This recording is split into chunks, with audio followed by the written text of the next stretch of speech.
గురుభ్యో నమ. శ్రీమాత్రే నమ. ధర్మరాజు యొక్క పాత్రని వివిధ కోణములలో విశ్లేషిస్తున్న క్రమంలో ధర్మరాజు యొక్క మాటల చాతుర్యాన్ని, అన్యాపదేశంగా అతను మాట్లాడే అతని యొక్క ప్రతిభని రెండు సంఘటనలు తీసుకుని విశ్లేషించడానికి ప్రయత్నం చేద్దాం.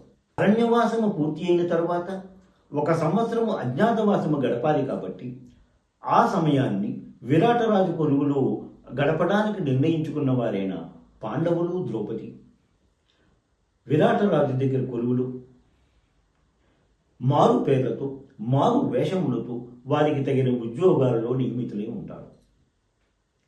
కంకుబట్టు నామధేయముతో ధర్మరాజు విరాటరాజు సలహాదారునిగాను, వలలుడి నామధేయముతో భీముడు వంటవాడిగాను, బృహన్నల అన్న పేరుతో అర్జునుడు నాట్యాచార్యునిగాను, నకుల సహదేవులు అశ్వములను పశువులను పరిరక్షించే పనులను, ద్రౌపది సైరంధ్రి అన్న నామధేయుతో రాణిగారైనటువంటి సుదేష్మాదేవి పరిచారికగా ఉంటూ ఉంటారు. ఆ తరుణంలో సుదేష్మాదేవి సోదరుడు, విరాట రాజ్యానికి ఎంతో ముఖ్యుడు, సేనాపతిగా ఉండి ఆ విరాట రాజ్యాన్ని ఎంతో చక్కగా పరిరక్షిస్తూ ఉండేటువంటి సింహవరుడు నామధేయుడైనటువంటి మనకి బాగా పరిచయం ఉన్నటువంటి కీచకుడు అక్కడికి వచ్చి సోదరిని చూస్తూ, సోదరి పక్కనే ఉన్నటువంటి ద్రౌపదిని చూసి ఆమె సౌందర్యానికి ముగ్ధుడై ఆమెను మోహిస్తాడు. కీచకుని యొక్క హావభావములు, ప్రవర్తన చూసినటువంటి ద్రౌపది వెంటనే సుదేష్మాదేవితో చెబుతుంది, మీ సోదరుని ప్రవర్తన అంత బాగులేదు అని. అయినా ఆవిడ ఉపేక్షిస్తుంది.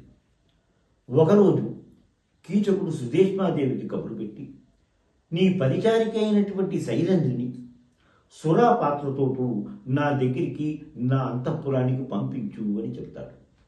అలాగే సుదేష్మాదేవి శైలంద్రితో చెప్పినప్పుడు ఆమె తిరస్కరించిన దాదాపుగా బలవంతముగా శైలంద్రిని సురా పాత్రతో కీచకుని కొలువుకి పంపిస్తుంది. అక్కడ కీచకుడు అనుచితముగా ప్రవర్తిస్తూ శైలంద్రి పరిగెత్తుకుంటూ వచ్చేస్తుంది. కీచకుడు కూడా ఆమె వెంటే పరిగెడుతూ వస్తాడు. అక్కడ రాజసభ జరుగుతున్నది కాబట్టి అక్కడ జనులందరూ ఉంటారు అన్న ఉద్దేశంతో ఆమె రాజసభలోకి ప్రవేశిస్తుంది. కీచకుడు కూడా ప్రవేశిస్తూ ఆమెను పట్టుకోవడానికి ప్రయత్నం చేస్తే ఆమె పడిపోతుంది కూడా. ఇదంతా గమనిస్తున్నటువంటి విరాట రాజు గాని, కంకుబట్టు నామధేయంతో ఉన్న ధర్మరాజు గాని, సభికులు గాని ఎవ్వరూ ఏమీ మాట్లాడలేకపోతారు. ఎందుకు అంటే సింహబలుడు అంటే అంత భయము ఆ రాజ్యం అందరికీ కూడా. కానీ ఇదంతా గమనిస్తున్నటువంటి భీముడు వలలుడు వేషంలో ఉన్నటువంటి అక్కడే ఉన్నటువంటి ఒక చెట్టుని పెకలించి కీచకునికి, విరాటరాజుకి తగిన గుణపాఠము చెప్పాలి, వారిని శిక్షించాలి అన్న ఉద్దేశంతో కోపముతో ఆ చెట్టుని పెకలించడానికి ప్రయత్నం చేస్తూ ధర్మరాజు పక్క చూస్తే అతను సంజ్ఞలతో వలలుని వాదిస్తాడు. అంతేకాకుండా ధర్మరాజు వలలుడితో ప్రత్యక్షంగా మాట్లాడలేడు కాబట్టి అన్యాపదేశంగా అక్కడ ఉండేటువంటి సభికులను ఉద్దేశిస్తూ వలలుండెకడ చూచే నుండెడ నసేవ్యక్ష్మాజముల్ పుటవే ఫలితంబై వరసాఖలొప్పగ ననల్ప ప్రీతి సంధించుచున్ విలసఛాయనుపాశ్రిత ప్రతతికి విశ్రాంతి గావింపగాగలయీ భూజము వంట కటియలకై ఖండింపగా నేటికి.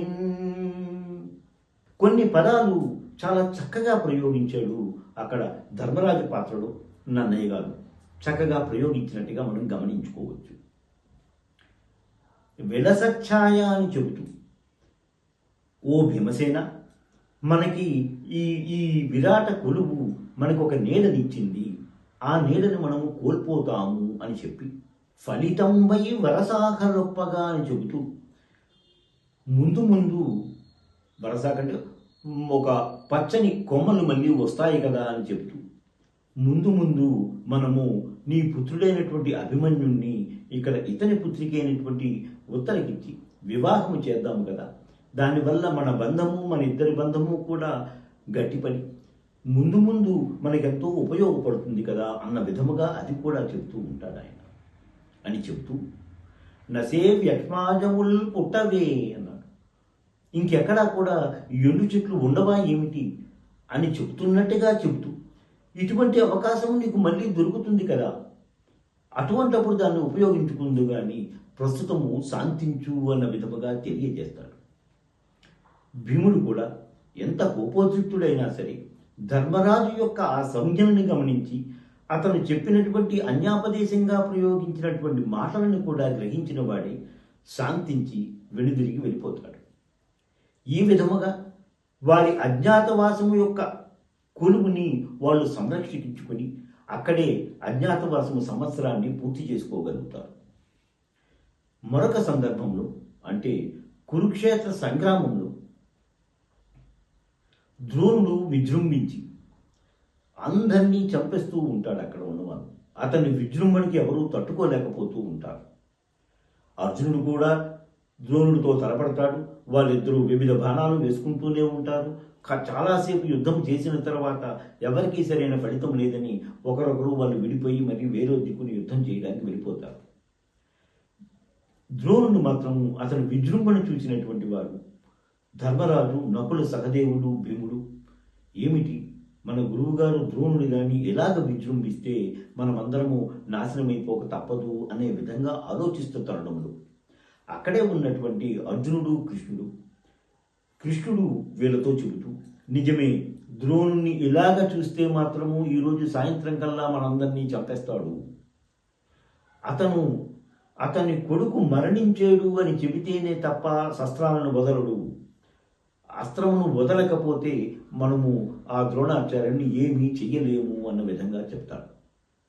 అదే సమయంలో భీముడు అశ్వత్థామ అనేటువంటి ఏనుగుని చంపుతూ ద్రోణుడి దగ్గరికి వచ్చి అశ్వత్థామని చంపేను అని గట్టిగా అరుస్తూ నృత్యం చేస్తూ ఉంటాడు. ఇది చూసినటువంటి ద్రోణుడు ఒక్కసారి కంగు తిని మళ్ళీ ఇది చెప్పింది భీముడు కదా అనేటువంటి ఉద్దేశంతో అతనిని ఉపేక్షించి ఇంకా విజృంభిస్తూ యుద్ధం చేస్తూ ఉంటాడు. ఆ తరుణంలో సప్త ఋషులు చాలామంది ఋషులను వేసుకుని వచ్చి అతని దగ్గరికి ప్రత్యక్షమై ద్రోణుడితో మాట్లాడుతూ, అయ్యా బ్రాహ్మణుడివి, నువ్వు ఎందుకయ్యా ఇంతగా యుద్ధం చేస్తావు, నువ్వు యుద్ధం ఆపేయి అని చెప్తారు. ఈ రెండు సంఘటనలు కొంచెం అతనికి కలత కలిగిస్తాయి. అశ్వత్థామ చచ్చిపోయాడని భీముడు చెప్పడము, సప్త ఋషులు వచ్చి ఇతన్ని కనిపించి నువ్వు యుద్ధం మానే అని చెప్పడము చూసి అనుమానం వచ్చి ధర్మరాజును అడుగుతాడు. ఇది నిజమేనా అన్నట్టుగా ధర్మరాజు పక్క చూస్తాడు.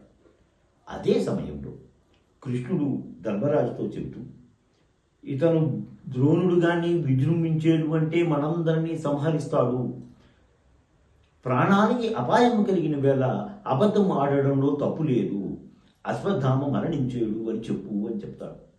వీరందరూ ప్రోద్బలముతో ధర్మరాజు కూడా కంఠాన్ని సవరించుకుని గట్టిగా మాట్లాడుతూ అశ్వత్థామ చచ్చన్ అని చెబుతూ నెమ్మదిగా ఏనుగు అని అంటాడు. రణరంగంలో ఉన్నటువంటి శబ్దాల మధ్యని ఏనుగు అన్నమాట ద్రోణుడికి వినబడదు. నిజముగానే అశ్వత్థామ మరణించేడు అన్నతో అతను ఎంతో నిరుత్సాహపడి అస్త్రాలను వదిలివేసి అక్కడే మఠం వేసుకుని యోగ నిద్రలో ఉండి ధ్యానము చేస్తూ తన ప్రాణాలని అతను వదిలివేస్తాడు. ఆ తరువాత దుష్టజుముడు వచ్చి అతని పీకని నరికేస్తాడు. ఆ సంఘటనతో ద్రోణాచార్యుని యొక్క కథ పరిసమాప్తమవుతుంది. ఈ విధముగా ధర్మరాజు తన యొక్క మాటల నైపుణ్యంతో రెండు సంఘటనల్లో మనకి కనిపిస్తుంది. ధర్మరాజు యొక్క పాత్రని మరొక కొన్ని కోణములలో మరో వీడియోలో నేను మీకు కనిపిస్తాను. శ్రీ మాత్రే నమః. స్వస్తి.